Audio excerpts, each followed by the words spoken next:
In the face of overwhelming odds, British Prime Minister Winston Churchill knew that securing support from the United States would be crucial to Britain's survival and eventual victory in World War II. His persistent efforts to gain American aid were marked by strategic diplomacy and urgent appeals. One of the most significant moments came in December 1940, when Churchill made a direct appeal to President Franklin D. Roosevelt. He requested war materials, foodstuffs, and clothing to be provided on a lend-lease basis, rather than requiring immediate cash payment. This appeal laid the groundwork for what would become the Lend-Lease Act. Passed by Congress in March 1941, the Lend-Lease Act granted Roosevelt broad powers to provide military aid to any nation deemed vital to U.S. defense. This act effectively ended American neutrality and marked a decisive shift in U.S. policy towards supporting the Allies. By the end of the war, over $50 billion in supplies had been shipped to Allied nations through Lend-Lease. An early example of this mutual aid was the 1940 Destroyers for Bases Agreement. The United States transferred 50 destroyers to Britain in exchange for base rights in the Caribbean. This agreement not only bolstered Britain's naval defenses, but also helped the U.S. prepare for eventual involvement in the war while remaining officially neutral. Beyond the immediate military aid, Lend-Lease laid the foundation for a new international economic order. Article 7 of the agreements called for joint action to improve worldwide economic relations, setting the stage for post-war recovery and cooperation. Churchill's relentless efforts to secure American support through initiatives like Lend-Lease were pivotal in turning the tide of World War II. The material aid and strategic alliances forged during this period not only helped Britain and its allies withstand the Axis onslaught, but also established a framework for lasting international collaboration. The legacy of Churchill's diplomacy and the Lend-Lease Act remains a powerful reminder of the strength that can be found in unity and cooperation during times of global crisis. One of the most intriguing and secretive operations of World War II took place at Bletchley Park, a Victorian mansion in the English countryside. Here, a brilliant team of cryptographers and mathematicians embarked on a mission to crack the seemingly unbreakable codes of the German military. At the heart of their challenge was the Enigma machine, a sophisticated device used by the Germans to encrypt their messages. The Enigma code was considered unbreakable, but a dedicated team, including Polish cryptographers and British mathematician Alan Turing, managed to crack it. This monumental achievement gave the Allies a significant intelligence advantage throughout the war. Key to their success were two groundbreaking inventions: the bomb and Colossus machines. The bomb, designed by Turing, was an electromechanical device that automated the process of breaking Enigma codes. Colossus, an early electronic computer, was instrumental in deciphering the more complex Lorenz ciphers used by the German High Command. The codebreakers at Bletchley Park intercepted and decrypted a wealth of sensitive German messages. This intelligence, codenamed Ultra, revealed critical details about German military plans and operations, from the invasion of Norway to the Battle of the Atlantic. Ultra intelligence was invaluable to the Allied war effort, providing insights that often turned the tide of battle. To maintain their advantage, the British government went to great lengths to conceal their code-breaking success from the Germans. They even created elaborate ruses, such as sending a congratulatory telegram to a fictional spy after sinking Italian ships using ultra-intelligence. This deception ensured that the Germans never suspected their codes had been broken. Amid the intense and often grave work, the codebreakers occasionally intercepted messages with unexpected or humorous content. One such message included a complaint about faulty German army underpants, while another inadvertently revealed news of the Normandy landings, cloaked in a mundane communication. The code-breaking efforts at Bletchley Park were a remarkable technical and intellectual achievement. They provided the Allies with a critical intelligence advantage that was instrumental in many of their victories. Despite the secrecy surrounding their work, the legacy of these codebreakers endures as a testament to the power of ingenuity and collaboration. The success at Bletchley Park remains one of the most fascinating and impactful stories of World War II, illustrating how hidden heroes behind the scenes played a crucial role in shaping the course of history. Throughout World War II, British commandos undertook some of the most daring and high-stakes missions to disrupt German operations and gather critical intelligence. These raids, often conducted in collaboration with local resistance movements, showcased incredible bravery and strategic brilliance. In February 1942, British paratroopers executed a bold mission known as the Bruneval Raid, or Operation Biting. Their objective: capture parts of a German Würzburg radar system near the French town of Bruneval. Under the cover of night, the Commandos landed undetected and quickly secured the radar components. Despite chaotic evacuation challenges, including overcrowded landing craft, the mission was a success.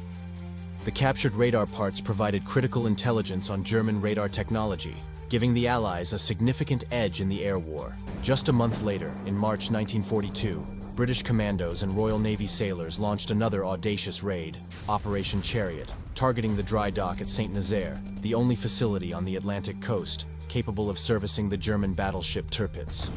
The destroyer HMS Campbelltown, packed with explosives, was rammed into the dock gates, followed by fierce battles with German forces. The raid was a major success, rendering the dock unusable for the rest of the war, but at a heavy cost. 169 British personnel were killed and 200 captured. Despite the losses, the mission demonstrated the effectiveness and bravery of the Commandos.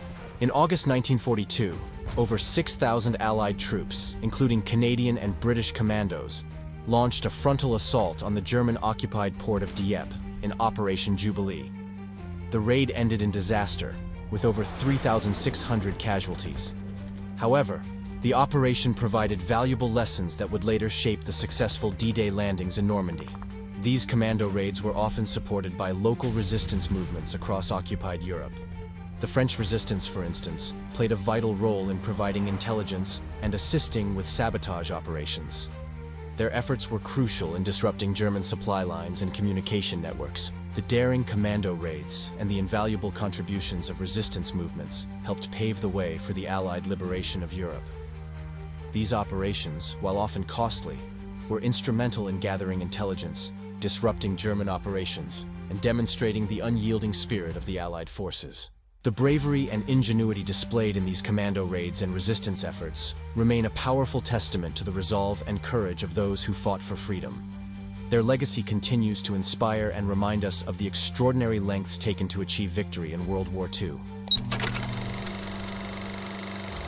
During World War II, the British Broadcasting Corporation, or BBC, played a crucial and clandestine role in supporting resistance movements and boosting morale across occupied Europe. Through coded broadcasts and reliable reporting, the BBC became a lifeline for those living under Axis occupation. The BBC collaborated closely with intelligence agencies and the military to broadcast coded messages to resistance fighters. Exiled governments provided recordings of music or short messages, which were discreetly inserted into regular news bulletins and programming to send signals to underground fighters. This ingenious method allowed the BBC to coordinate resistance activities without the Germans detecting the true purpose of the broadcasts. Beyond coordinating resistance efforts, the BBC's broadcasts provided a vital link between occupied territories and the outside world. By reporting both military defeats and victories, the BBC built a reputation for reliability and truthfulness, making it a trusted source. The BBC's programming aimed not only to inform, but also to entertain and uplift the British public and those in occupied territories. These broadcasts were designed to shape public mood and morale, using the power of radio to provide comfort and a sense of normalcy amid the chaos of war. The BBC's wartime broadcasts were also part of Britain's broader strategy of soft power and cultural diplomacy. By collaborating with Allied governments to coordinate messaging, the BBC helped project British influence and counter Axis propaganda. These efforts extended Britain's reach and strengthened the resolve of those fighting against tyranny. To ensure the secrecy of its coded messages, the BBC employed several ingenious tactics. Coded phrases and signals were embedded in regular news bulletins, while specific musical pieces provided by exiled governments conveyed covert messages. The BBC also broadcast short phrases pre-arranged with resistance fighters, allowing them to authenticate themselves without compromising their identities. The BBC's overseas service employed native speakers, including German and other European refugees, to deliver broadcasts in multiple languages. This helped conceal the true origin of the messages and ensured that the broadcasts were understood by a wide audience. The BBC worked closely with organizations like the Special Operations Executive, SOE, to ensure that its coded broadcasts supported the wider intelligence and resistance efforts. Through its innovative and covert efforts, the BBC played an indispensable role in supporting resistance movements and maintaining morale in occupied territories. Its reputation for reliability and its ability to discreetly coordinate resistance activities significantly contributed to the Allied war effort. The BBC's wartime broadcasts remain a testament to the power of information and the resilience of those who fought for freedom. The efforts of the BBC and its collaborators helped shape the course of the war and ensured that the voices of resistance were heard. In the summer of 1940, as Nazi Germany's grip on Europe tightened, Prime Minister Winston Churchill envisioned a bold new strategy to fight back from the shadows. He ordered the creation of the Special Operations Executive, or SOE, with a mission to disrupt and destabilize enemy operations through espionage, sabotage, and support for resistance movements. Churchill was the driving force behind the SOE, combining three existing secret organizations to form this new entity. Known by nicknames such as the Baker Street Irregulars, Churchill's Secret Army, and the Ministry of Ungentlemanly Warfare, the SOE was designed to disrupt the German war effort and inspire hope in occupied territories. The SOE recruited a diverse array of agents, including women, refugees, and exiled members of occupied countries' militaries.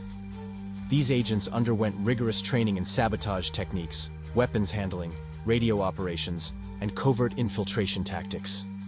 Specialized equipment like plastic explosives, time-delay detonators, and miniature submarines were developed to aid operatives in their daring missions behind enemy lines. Secrecy was paramount for the SOE. Its various branches were concealed behind innocuous-sounding names like the Inter-Service Research Bureau. Agents were given code names and instructed to never acknowledge each other outside official operations. Despite facing suspicion and opposition from conventional military and intelligence organizations, the SOE collaborated closely with resistance groups and intelligence agencies to achieve its objectives. SOE agents carried out numerous high-risk raids and acts of sabotage, from blowing up railway lines to kidnapping German generals. These daring operations often relied on the support of local resistance fighters, but also resulted in brutal German reprisals against civilian populations. Despite the dangers, the SOE's actions helped tie down German forces, gather vital intelligence, and boost the morale of occupied populations. The Special Operations Executive played a vital and unconventional role in the Allied war effort. Through their audacious and clandestine operations, they managed to disrupt German operations and provide critical support to resistance movements. The SOE's legacy is one of bravery, innovation, and an unyielding commitment to the fight for freedom. As we reflect on the extraordinary efforts of the SOE and other resistance movements, it becomes clear that the defeat of Nazi Germany was not just a result of grand military strategies and battles, but also the relentless courage of those who fought in the shadows. Their sacrifices and ingenuity remind us of the power of resilience and the enduring spirit of freedom. Thank you for joining us on this journey through history. If you found this story inspiring, please like, subscribe, and hit the notification bell to stay updated with our latest historical deep dives. Your support helps us bring more captivating content to history enthusiasts like you.